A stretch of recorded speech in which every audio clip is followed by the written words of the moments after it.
안녕하세요. 김태훈의 현명한 투자자 방송 시작하겠습니다. 오늘은 세코닉스에 대해서 말씀을 드리겠습니다.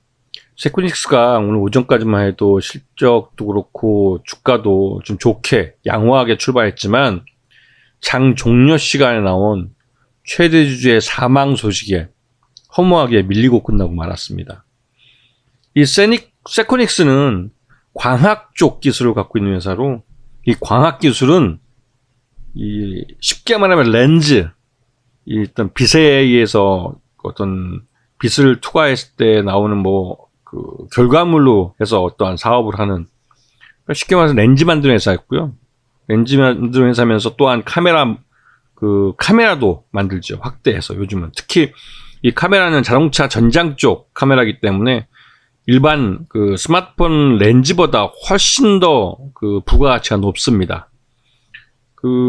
플라스틱 렌즈, 카메라, 이제 우리 스마트폰 카메라에 쓰는 플라스틱 렌즈는 그 렌즈 자체가 굉장히 저가입니다. 싸지고 이제 몇만 화소, 몇백만 화소 이렇게 화소가 높이 올라가도 대량 생산해서 하는 거기 때문에 그렇게 단가가 세진 않아요. 하지만 자동차용 이 전장용 렌즈는 유리 렌즈가 많습니다. 그래서 비쌀 수밖에 없죠. 훨씬 더 부가가치가 높습니다. 그리고 유리 렌즈이기 때문에 유리 렌즈를 연마해서 나오는 거기 때문에 굉장히 생산량에도 한계가 있습니다. 그렇기 때문에 비쌀 수밖에 없는 거죠. 하여튼 여기 표에서 보시듯이 세코닉스는 다양한 사업 분야를 갖고 있습니다. 하지만 전체 매출액의 대부분이 이제 광학 렌즈, 스마트폰 렌즈나 프로젝터, 자동차용 카메라, 프로젝터나 자동차용 카메라에 들어가는 렌즈는 유리 렌즈가 많고요. 스마트폰 렌즈는 이 플라스틱 렌즈입니다. 이쪽이 전체 매출액의 94% 거의 대부분을 차지하죠. 그리고 이 가격을 보시게 되면 이 스마트폰 렌즈 쪽 같은 경우는 매번 시기마다 좀 가격이 다운되는 그런 경향이 있지만 차량용 카메라는 매년 올라가고 있는 모습을 볼 수 있습니다. 이쪽이 수요는 많은데 이 공급이 딸릴 수밖에 없기 때문에 가격이 계속 올라갈 수밖에 없는 거죠, 자동차 쪽은. 그리고 매출 외형을 보셨을 때 매출 외형은 그래도 소폭이지만 꾸준히 증가하는 모습을 보였습니다, 매출 외형은. 하지만 순이익은 그렇지 못했죠. 앞에서 보였지만 이게 스마트폰 플라스틱 렌즈에 의존한 사업은 어쩔 수 없습니다. 그래서 이제 여타 사업으로 이제 카메라 사업을 한 건데, 그 카메라 사업이 아직까지는 그렇게 크지 않기 때문에 세코닉스 실적에는 여전히 좀 이 렌즈에 대한 부담률이 크죠. 근데 여기다가 이제 오늘 아침에 대표이사이고 최대주주 본인인 박원희 회장이 이제 사망을 하셨습니다. 근데 전체적으로 지분이 그렇게 높지는 않은데 이제 9.97%에 대해서 이제 경영권이 붙어 있는 지분이기 때문에 이 상속세가 꽤 되죠. 상속세를 이제 일단 내고 가족 내에 지분 구조를 어떻게 가져갈지 그에 대한 논의가 끝나고 상속에 대한 재발 전체가 끝나야 이 경영권이 안정적으로 구축이 됐다는 걸 주주들한테 확인을 시켜줘야 돼요. 왜?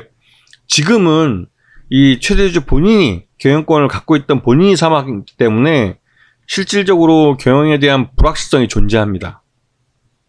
이게 주식시장에서는 이 경영에 대한 불확실성을 제일 싫어해요.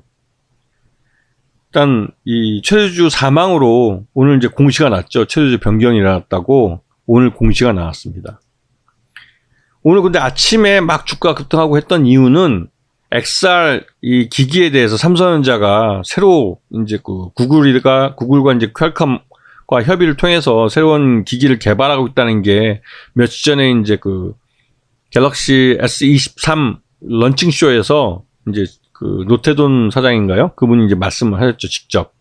근데 XR 기기를 왜 이렇게 시장에서 많이 회자되냐면 이 XR 기기 시장이 매년 아주 크게 성장하고 있고, 지금 보시면 아시겠지만 메타도 그렇고 메타 플랫폼스도 그렇고 유명한 데죠, 여기도. 그다음에 소니나 애플도 이 XR 기기를 내놓으려고 하고 있어요. 삼성전자도 당연히 이걸 내놓으려고 하죠. 왜? 시장이 그만큼 큽니다. 근데 이 시장 큰데 왜 이 세코닉스가 주가가 오전부터 들썩이느냐?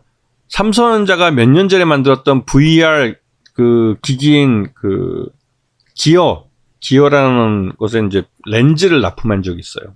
당연히 이번에 XR 기기도 렌즈를 납품하지 않을까라는 기대감이 존재하는 겁니다.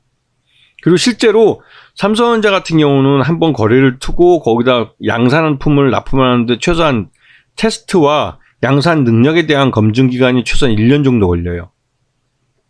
그런 걸 다 통과해야 삼성전자에 납품할 수가 있습니다. 그래서 기존의 거래 관계가 있는 이 세코닉스가 그래도 이제 삼성전자의 새로운 신규 기기인 XR 기기에 이 렌즈를 납품하지 않을까라는 기대감이 존재하는 거죠.